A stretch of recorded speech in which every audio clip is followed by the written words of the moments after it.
नमस्कार। आसंता अगस्ट मासरे मोर ध्यान शिविर अनुष्ठित हेबो।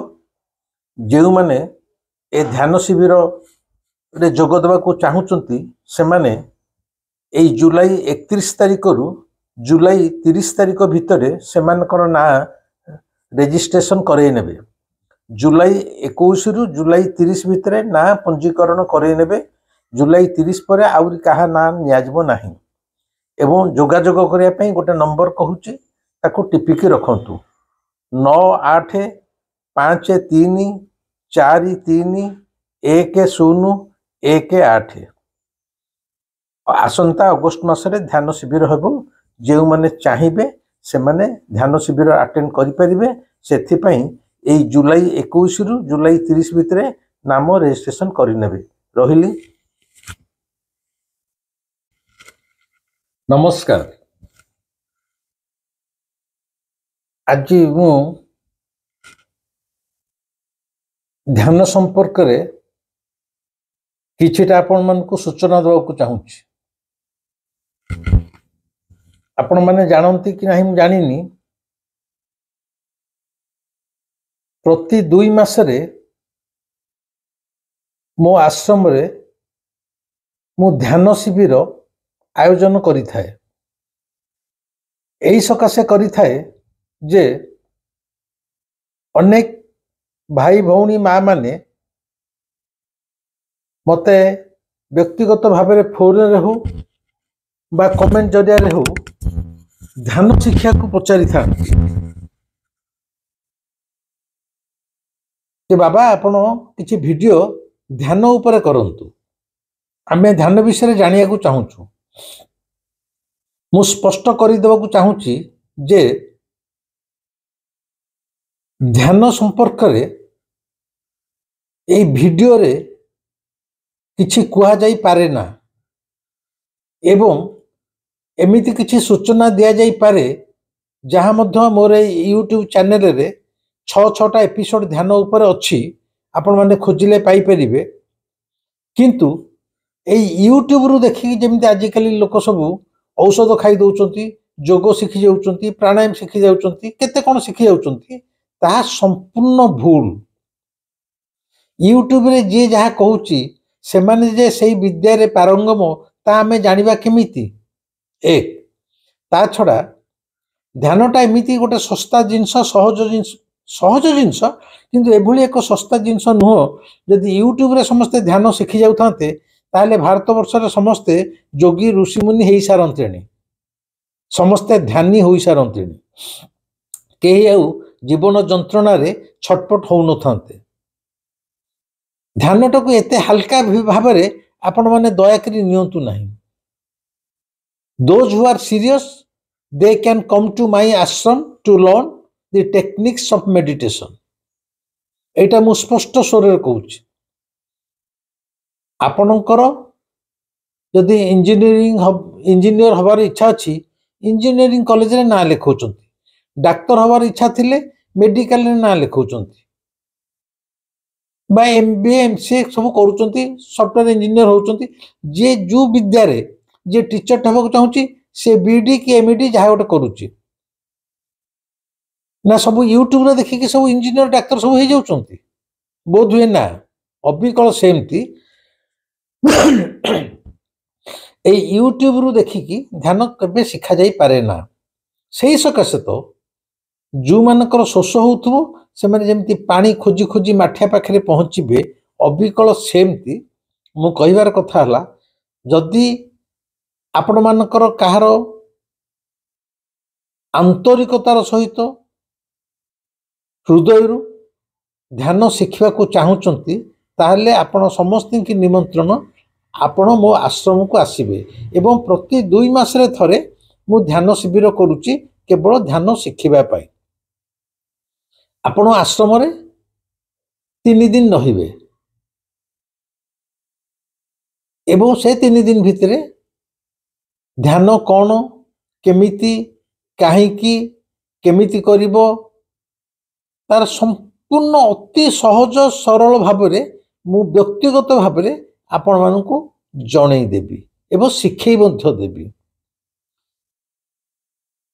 ଧ୍ୟାନ ଆମ ଜୀବନର ସମସ୍ତ ସମସ୍ୟାର ସମାଧାନର ଚାବିକାଠି। ଜୀବନରେ ଯଦି ଶାନ୍ତି ଚାହୁଁଛନ୍ତି ତାହେଲେ ଧ୍ୟାନ, ଯଦି ସ୍ଥିରତା ଚାହୁଁଛନ୍ତି ତାହେଲେ ଧ୍ୟାନ, ଜୀବନରେ ଯଦି ସଫଳତା ଚାହୁଁଛନ୍ତି ତାହେଲେ ଧ୍ୟାନ, ଏବଂ ସର୍ବୋପରି ଯଦି ସୁସ୍ଥ ରହିବାକୁ ଚାହୁଁଛନ୍ତି, ମାନେ ମୃତ୍ୟୁ ଯାଏ ରୋଗ ହବନି। ଏମିତି କ'ଣ ରୋଗ ଥଣ୍ଡା କାଶ ଟିକେ ହବନି ନା କ'ଣ? ଯଦି ଭଗବାନଙ୍କ ଇଚ୍ଛା ଥିବ ଆମର ଏ ଜନ୍ମରେ ପ୍ରାରବ୍ଧ ଅନୁସାରେ ପୂର୍ବ ଜନ୍ମର କର୍ମ ଅନୁସାରେ ତାହେଲେ ପଡ଼ିବା। କିନ୍ତୁ ସାଧାରଣତଃ ଯଦି ଗୋଟେ ସୁସ୍ଥ ନିରାମୟ ଜୀବନ ଯିବାକୁ ଚାହୁଁଛନ୍ତି ତାହେଲେ ତାର ଚାବିକାଠି ମଧ୍ୟ ଧ୍ୟାନ। ତାର ଜ୍ୱଳନ୍ତ ଉଦାହରଣ ମୁଁ ଆପଣଙ୍କ ଆଗରେ ଅଛି। ମୁଁ 73 ବର୍ଷ ବୟସରେ ଯେତିକି ସୁସ୍ଥ ସବଳ କାର୍ଯ୍ୟକ୍ଷମ ବହୁତ କମ୍ ଲୋକ ସେମିତି ଥିବେ ବୋଲି ମୁଁ ଭାବେ। ତାହା କେବଳ ସମ୍ଭବ ହୋଇଛି ଏଇ ଧ୍ୟାନ ପାଇଁ, ଦୀର୍ଘ ବର୍ଷର ଅଭ୍ୟାସ ଧ୍ୟାନକୁ ନେଇ। ଏବଂ ଯେଉଁମାନେ ମୋ ଭିଡ଼ିଓ ଦେଖିକି ଜଗନ୍ନାଥଙ୍କ ପ୍ରତି ଆକୃଷ୍ଟ ହେଉଛନ୍ତି, ଯଦି ପ୍ରକୃତରେ ଏ ଛୋଟିଆ ଜୀବନରେ ଆପଣ ଈଶ୍ୱରଙ୍କୁ ଦର୍ଶନ କରିବାକୁ ଚାହୁଁଛନ୍ତି ତାହେଲେ ଆପଣଙ୍କର ଏଇ ତଥାକଥିତ ଧର୍ମଗୁରୁ କେହି ସାହାଯ୍ୟ କରିପାରିବେ ନାହିଁ, କୌଣସି ଶାସ୍ତ୍ର ପୁରାଣ ସାହାଯ୍ୟ କରିପାରିବ ନାହିଁ, କୌଣସି ମନ୍ଦିର ମସଜିଦ ଗିର୍ଜାଘର ଗୁରୁଦ୍ୱାର ସାହାଯ୍ୟ କରିପାରିବ ନାହିଁ। ଆପଣ ପ୍ରକୃତରେ ଏଇ ଛୋଟିଆ ଜୀବନରେ ଈଶ୍ୱରଙ୍କୁ ଦର୍ଶନ କରିବାକୁ ଚାହୁଁଥିଲେ ଆପଣଙ୍କୁ ଧ୍ୟାନ ଭିତରେ ପ୍ରବେଶ କରିବାକୁ ବାଧ୍ୟ। ଧ୍ୟାନ ହେଉଛି ଏକମାତ୍ର ମାର୍ଗ, ଯାହା ସେଇ ମାର୍ଗରେ ଗଲେ ହୁଏତ ଆପଣଙ୍କର ନିଷ୍ଠା ଏବଂ ଆନ୍ତରିକତା ଦ୍ୱାରା ଆପଣ ଈଶ୍ୱରଙ୍କ ଦର୍ଶନ ପାଇପାରିବେ। ଏଇଟା କିଛି ଗୁଲି ଗପ ନୁହଁ। ଏଇ ଛୋଟିଆ ଜୀବନରେ ମଧ୍ୟ ଆପଣଙ୍କ ଈଶ୍ୱରଙ୍କ ଦର୍ଶନ ପାଇପାରିବେ। ମୁଁ ଯଦି ପାଇପାରିଲି ଆପଣମାନେ କାହିଁ ପାଇପାରିବେନି? ନିଶ୍ଚୟ ପାଇବେ। ଆଉ ଯେଉଁମାନେ ଏଇ ଯେଉଁ ତଥାକଥିତ ଧର୍ମଗୁରୁ ମାନେ ପଣ୍ଡିତ ମାନେ କହିଦେଉଛନ୍ତି ନାଇଁ ନାଇଁ ଏଇ ଚର୍ମଚକ୍ଷୁରେ ଈଶ୍ୱରଙ୍କୁ ଦେଖି ହେବନି, ଏଇ ଜନ୍ମରେ ଲୋକ ଶହ ଶହ ଜନ୍ମ ତପସ୍ୟା କରି ପାଇନାହାନ୍ତି, ତମେ ଏମିତି କ'ଣ ଯେ ପାଇ, ସେମାନେ କିଛି ଜାଣନ୍ତିନି, କିଛି ସେମାନେ ଜାଣନ୍ତି ନାହିଁ। ସେମାନେ ଈଶ୍ୱରଙ୍କୁ ପାଇବାର ବାଟ ପାଇନାହାନ୍ତି, ଜାଣିନାହାନ୍ତି। ସେମାନେ ଏମିତି ଗୋଟେ ମନ୍ତବ୍ୟ ଦେବେ, ସେଣିକି ସେ ଯେଡ଼େ ସାଧୁ ସନ୍ଥ ହୁଅନ୍ତୁ, ଯେଡ଼େ ବଡ଼ ଧର୍ମଗୁରୁ ହେଇଥାଉ, ମୁଁ ସେଟାକୁ ନାହିଁ କରୁନି। ମୁଁ ଆପଣଙ୍କୁ ସିଧାସଳଖ ମାର୍ଗ ଦେଖେଇଦେବି, ରାସ୍ତା ବତେଇଦେବି, ଧ୍ୟାନ କେମିତି କରାଯାଏ ଏବଂ ଧ୍ୟାନ ଦ୍ୱାରା କେମିତି ଈଶ୍ୱର ପ୍ରାପ୍ତି ହେଇପାରିବ। ଏଇ ଅଗଷ୍ଟ ମାସରେ, ଆସନ୍ତା ଅଗଷ୍ଟ ମାସରେ ଧ୍ୟାନ ଶିବିର ଅନୁଷ୍ଠିତ ହେବ, ତାରିଖ ଜଣେଇ ଦିଆଯିବ।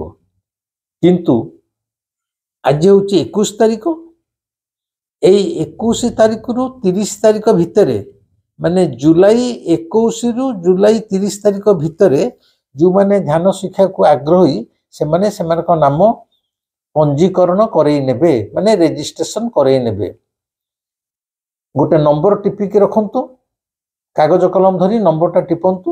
ମୁଁ ଡାକୁଛି 9853431018। ଆଉ ଥରେ କହୁଛି 9853431018। এই ନମ୍ବରକୁ ଆପଣମାନେ କଣ୍ଟାକ୍ଟ କରିବେ, ଏଇଟାକୁ ଉଠେଇବେ। ପପୁ ମହାରାଜ, ପପୁ ମହାରାଜଙ୍କ ପାଖରେ ଆପଣ ଧ୍ୟାନ ଶିବିର ଆଟେଣ୍ଡ କରିବାକୁ ଚାହୁଁଛନ୍ତି ବୋଲି ନାମ ରେଜିଷ୍ଟ୍ରି କରିଦେବେ। ସିଏ ସମସ୍ତ କ'ଣ କରିବାକୁ ଆପଣଙ୍କୁ ପଡ଼ିବ ସବୁ କିଛି ଜଣେଇଦେବେ, କେଉଁ ତାରିଖରେ ହେବ ତା ମଧ୍ୟ ଜଣେଇଦେବେ, କିନ୍ତୁ ଅଗଷ୍ଟ ମାସରେ ହେବ ଏଇଟା ଜଣେଇଦେଲି। ଏବଂ ଏଇ ଜୁଲାଇ 30 ତାରିଖ ସୁଦ୍ଧା ଯେଉଁମାନେ ରେଜିଷ୍ଟ୍ରି କରିଥିବେ କେବଳ ସେଇମାନେ ଧ୍ୟାନ ଶିବିର ଆଟେଣ୍ଡ କରିପାରିବେ, ତାପରେ ଆଉ ନିଆଯିବ ନାହିଁ। ତାପରେ ଏଇ ଯେଉଁ ଫୋନ୍ ପପୁ ମହାରାଜଙ୍କୁ ଫୋନ୍ କରିବେ, ତାର ସମୟ ହେଲା ସକାଳ 8ରୁ 9:30 ପର୍ଯ୍ୟନ୍ତ। ପପୁ ମହାରାଜ ଜଣେ ସରକାରୀ ଚାକିରିଆ ଏବଂ ସଂସାରୀ ମଣିଷ, ସବୁବେଳେ ବ୍ୟସ୍ତ ରହୁଥିବେ, ତେଣୁ ସବୁବେଳେ ଫୋନ୍ ଉଠାଇବା ସମ୍ଭବ ନୁହେଁ। ତେବେ ସକାଳ 8ରୁ ସକାଳ 9:30 ଭିତରେ ଆପଣମାନେ କେବଳ ଫୋନ୍ କରିବେ यही 1.5 घंटा 8टा ରୁ 9:30 फोन कले पप्पू महाराज निश्चय फोन उठेबे जहाँ करिया कथा से आपको बतई देबे। जदि केतले कहारी फोन भूल से उठे पारि नाहंती मन दुख करिवे नाही, सी निश्चित रिंग बैक करिवे आपन नंबर देखिकी आपन को सी तांकाडू कॉल बैक करिवे। कि जणै दिली एई मास जुलाई 21 रु जुलाई 30 भितर आपण मानकर नाम रेजिस्ट्रेशन करे नेबे। जो माने नाम रेजिस्ट्रेशन करैथिबे केवल सेही माने ध्यान शिविर अटेंड करि परिबे। भाबुची आपण माने निजे चिंता करिवे, निजे निष्पत्ति नेबे। मु मोर जणया कथा जणै देली जेहेतु अनेक लोक ध्यान विषय जानिया को चाहूचंती। आमर गत ध्यान शिविर केमिति हेइतिला तार किछिटा वीडियो रखा जाइछि, आपण माने वर्तमान देखंतु।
भिडियोटी देखिले केमिति लागिला आम ध्यान शिविर जो होउची केमिति लागिला से विषय कमेंट रे जणैबे लाइक करिवे शेयर करिवे अन्य मानकु जणैबे जदि कहीं आग्रही थांती समस्त की शेयर कले हुए तो सेमाने मध्य आग्रह प्रकाश करि पारंती आसी पारंती एवं कहि दउची आसिया पई कहीं बाध्य नहंती किंबा भाबंतुनी आ पछरे मोर कौन से स्वार्थ अच्छी बोली आपण माने कहीं न आसिल भी मोर दुख नहीं आपण मानक भलो पई जेहेतु आपण माने मते चाहूचंती कमेंट रे जणाउचंती फोन करचंती मु सेही सकासे एक कथा कहली खुशी हेले आसीबे नहेले मध्य आदौ कहीं न आसिले मध्य मोर मन दुख नहीं मु जहाँ जानिछि ए संसार रु जीवा पूर्व आपण मानक शिखै दी जीवा को चाहूची सेनिकी आपण मानक इच्छा आज पई रहिली नमस्कार।